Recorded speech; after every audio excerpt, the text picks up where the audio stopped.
আমার প্রিয় দশম শ্রেণীর ছাত্রছাত্রীরা, তোমরা 2024-এ মাধ্যমিক পরীক্ষা দিবে। আজকে যে পরীক্ষা হয়ে গেল হাই মাদ্রাসা 2024 বাংলা, প্রথম যে প্রশ্নটি রয়েছে, তপনের মেসমশাই কোন পত্রিকার সম্পাদককে বললে না করতে পারবেন না, এই প্রশ্নটির উত্তর হবে সন্ধ্যা তারা।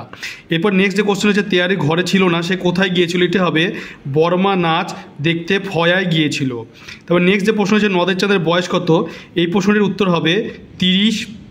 এই প্রশ্নটির উত্তর হবে 30 বছর। 30 বছর এই প্রশ্নটির উত্তর হবে 3 দাগে। তারপরে তোমরা দেখতে পাচ্ছ যে 4 দাগের যে প্রশ্নটি রয়েছে, আমাদের শিশুদের সব ছড়ানো রয়েছে, এই প্রশ্নটির উত্তর হবে কাছে দূরে। এরপরে নেক্সট যে প্রশ্ন রয়েছে, বিদায় এবে দেহ বিধুমুখী হলেন কে, এই প্রশ্নটির উত্তর হবে প্রমীলা। এবার নেক্সট যেটি রয়েছে, দিগম্বরের জটায় কে হাসে, এই প্রশ্নটির উত্তর হবে শিশু চাঁদের কর। তারপরে হচ্ছে কলম তাদের কাছে আজ অস্পর্শ কাদের কথা বলা হয়েছে, এটি হবে পকেট মার। এবার নেক্সট যে প্রশ্ন রয়েছে, কলমের দুনিয়ায় যা সত্যিকারের বিপ্লব ঘটায়, এই প্রশ্নটির উত্তর হবে ফাউন্টেন পেন। এবার নেক্সট যে প্রশ্ন রয়েছে, কলকাতা বিশ্ববিদ্যালয় পরিভাষা সমিতি নিযুক্ত করেছিল, এটি হবে 1936 সালে।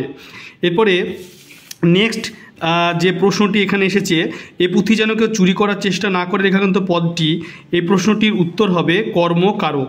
তারপরে হচ্ছে অনুসর্গের অপর নাম কি, এই প্রশ্নের উত্তর হবে কর্মপ্রবচনীয়। এরপরে রয়েছে পরপদের অর্থ প্রাধান্য পায়, এই প্রশ্নের উত্তর হবে তৎপুরুষ সমাস।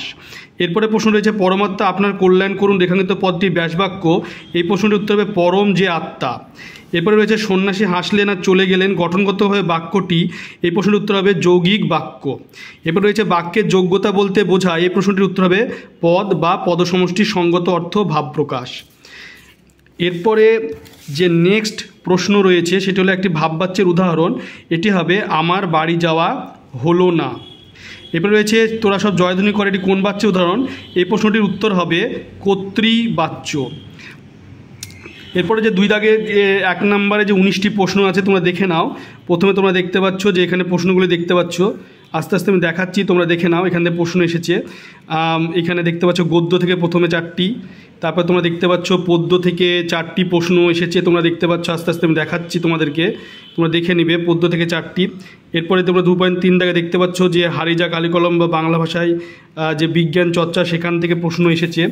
এরপরে নেক্সট যে প্রশ্ন এসেছে সেটি ভালো করে দেখে নাও, যে এখানে দেখতে পাচ্ছ, আমি দেখাচ্ছি আস্তে আস্তে তোমাদেরকে, তোমরা ভালো করে দেখে নেবে। প্রশ্নগুলো তোমাদেরকে দেখাচ্ছি, দেখো ব্যাকরণ থেকে তোমরা দেখতে পাচ্ছ 2.4 থেকে ব্যাকরণ থেকে প্রশ্ন এসেছে, তোমরা দেখতে পাচ্ছ, আমি দেখাচ্ছি তোমাদেরকে, আস্তে আস্তে দেখে নেবে।